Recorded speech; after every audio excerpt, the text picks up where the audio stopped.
We meet again here for the Daily Bread Bible Study for day 255 for Friday, September 11th, 2020, focusing on Daniel chapters 6 through 8.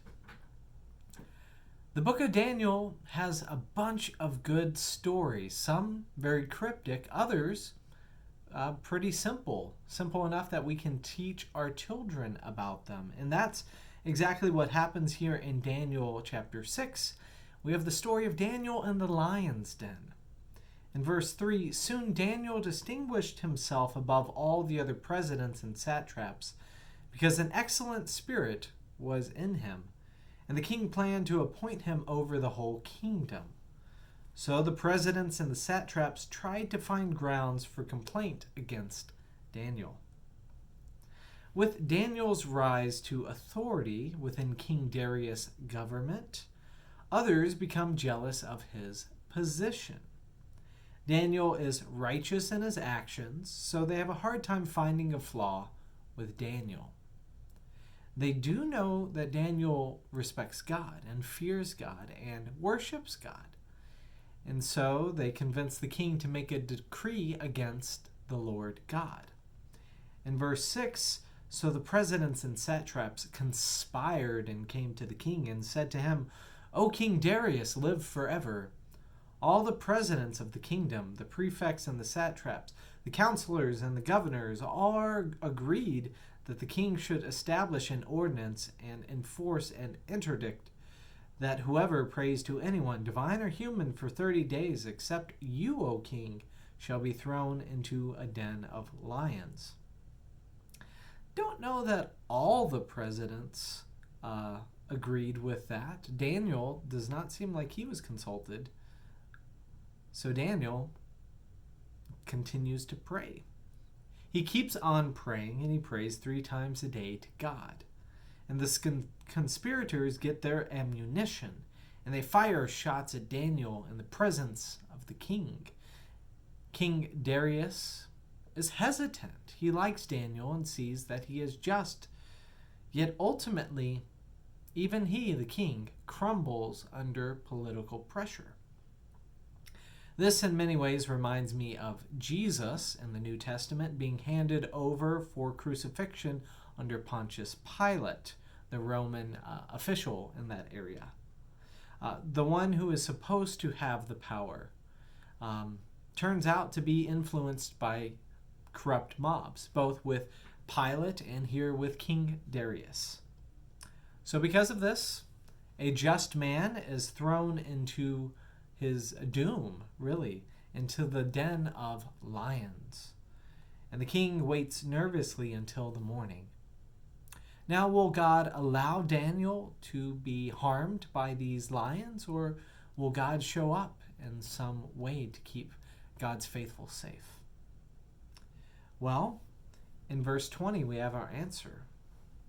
When he came near to the den where Daniel was, he cried out anxiously to Daniel, O Daniel, servant of the living God, has your God, whom you faithfully serve, been able to deliver you from the lions? Then Daniel said to the king, O king, live forever. My God sent his angel and shut the lions' mouths so that they would not hurt me, because I was found blameless before him, and also before you, O king. I have done nothing wrong. So Daniel comes out of the lion's den unharmed, and the conspirators are tossed into the den to their destruction. And the third different king then makes a proclamation about the greatness of God in verse 26. I make a decree that in all my royal dominion people shall tremble and fear before the God of Daniel, for he is the living God, enduring forever. His kingdom shall never be destroyed, and his dominion has no end. He delivers and rescues. He works signs and wonders in heaven and on earth, for he has saved Daniel from the power of the lions. This story of Daniel and the lion's den is one in which, again, the foreign king comes to praise God, which is significant that it's mentioned not one time, not 2 times, but 3 times here in the book of Daniel, the foreign king praises God. Moving on to Daniel chapter 7, we then jump again to talking about King Belshazzar, the son of King Nebuchadnezzar. Here, Daniel details a vivid dream of 4 beasts. Now, before I begin, I should note that these visions are rather cryptic in nature. There's a little bit of discussion, kind of explanation here within Daniel to talk about these, but this type of cryptic nature in messages, these signs and symbols, which can be strange, are often associated with the apocalyptic style of literature. Apocalyptic meaning unveiling. I first discussed this in day 202 of our Daily Bread Bible study as I was talking about Isaiah 27. You can go back and hear more about that, but I'll give you the brief rundown I gave then. Picking it up for Isaiah 27:1, it gives us a good apocalyptic piece of literature to study. It says, "On that day the Lord with his cruel and great and strong sword will punish Leviathan, the fleeing serpent, Leviathan, the twisting serpent, and he will kill the dragon that is in the sea." This language on the surface seems to be about punishing a sea creature. I'm inclined to believe there is deeper imagery here at work, speculating that this is more apocalyptic in its literature style. And the apocalyptic literature comes from the Greek words apo and kalupto, which means literally to remove or unveil. The idea is that the language used is cryptic, also related to a form of kalupto, and needs to be revealed. Thus, the book of Revelation could also be translated as the book of the Apocalypse, a book about using images with hidden meanings in order to discuss how current oppression will come to an end. I find the figurative meaning to be more valuable than taking all of these words for surface meaning at face value. So, moving back to Daniel 7, we see the mention of 4 great beasts that come up out of the sea. Connected with Leviathan there in Isaiah? I don't know. The first one is like a lion with eagle's wings. Second one is like a bear. The third is like a leopard with 4 wings and 4 heads. And then the fourth is a beast with iron teeth and 10 horns. Then a little horn with eyes and a mouth speaking arrogantly against God. So I can't help but think about the books of Jeremiah and Ezekiel, which speak of the judgment of other nations, including Babylon, who they were dealing with at that time. And they all speak against them for their arrogance of speaking against God's people. Now the Ancient One appears and takes his throne, sits on the seat of judgment, and the fourth beast is slain, and one of the strange visitors and one who is a strange visitor appears in verse 13. As I watched in the night visions, I saw one like a human being coming with the clouds of heaven. And he came to the Ancient One and was presented before him. To him was given dominion and glory and kingship, that all peoples, nations, and languages should serve him. His dominion is an everlasting dominion that shall not pass away, and his kingship is one that shall never be destroyed. In Christian circles, this is often seen as an eschatological vision of Jesus. Eschatology deals with the end times. So this is just a vision of Jesus in the end times. Now, this idea that Jesus will rule over the earth forever in justice and peace is very common. And that is the reference in the book of Daniel said to be about Jesus. Now, literally, here in the text, taking it word for word, it's ambiguous who this character, this one like a human, is. All we know is that the individual appears to be human who is appointed to rule. And this could be related to any number of people. Could be related to King Cyrus of Persia, as mentioned in Isaiah, the one who ends the Babylonian captivity for the people of Judah.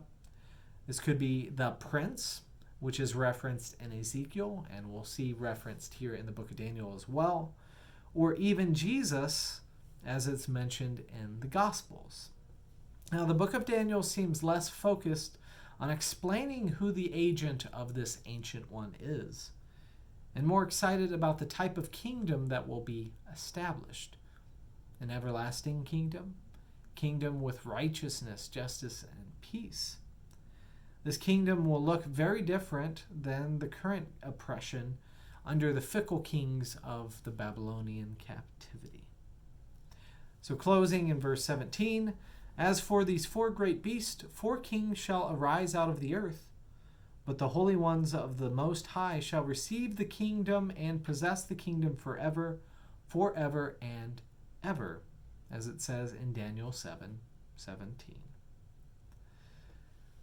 This imagery is connected with kingdoms, it's connected with places that I'm not very familiar with, but this is part of the Bible, so we're continuing to discuss it and try and learn and get an understanding.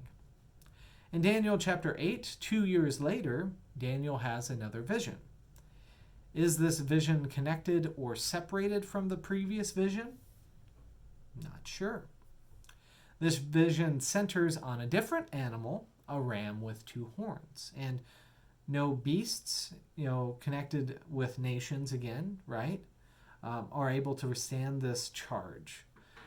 So my mind immediately goes to the way that Assyria conquered everything around it until Babylon came along, and that's how the Jews in Jerusalem were taken. There is a fight that happens with a male goat, and the ram ultimately loses, and then this male goat with a horn right between its eyes then attacks the heavens. In verse 11, even the prince of the host it acted arrogantly against. It took the regular burnt offering away from him and overthrew the place of his sanctuary. Because of wickedness, the host was given over to it together with the regular burnt offering. It cast truth to the ground and kept prospering in what it did. This sanctuary seems to be referencing Jerusalem. This prince seems to be, or the host, I should say. The host explicitly sounds like the people of Judah. Now, my first thought was to discuss Assyria and Babylon, but actually, Daniel 8:20 explains the image. It says, as for the ram that you saw with the 2 horns, these are the kings of Media and Persia, 2 empires. The male goat is the king of Greece, and the great horn between its eyes is the first king. So the idea is that the ram, Media and Persia, gets overthrown by Greece. So that's what it says here in the Bible. That's what it's claiming is happening. So Daniel 8:22 mentions 4 kingdoms, which again reminds us of the imagery of Daniel chapter 7. So the short of it is that being so far removed from these events really makes it difficult to keep things straight, especially just using the biblical text as a reference point for all of this.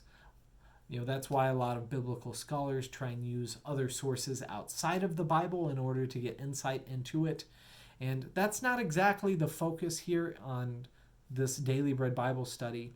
It's more about just trying to open ourselves to imagination, to lead ourselves into the questions that the Bible might ask us, and not try and make any definite statements about what these things exactly mean or definitely mean, or even taking what's happening in the Old Testament and trying to translate it to the New Testament as much, though I'm a Christian, I love Jesus, hard for me not to do that. But at the same time, to try and be as faithful to these texts as possible, and to not bring as many of the modern conceptions I have of my society and my day and time and project that into the Bible. It can make it really difficult and hard to read it when we project our world into the Bible. And I know it's not possible to completely remove our biases, but at the same time, I just want people to keep an open mind and not come to definitive conclusions too soon. So, in closing, may God give you insight and understanding to difficult things to understand. And may it be clear that following God will always lead to peace in the end.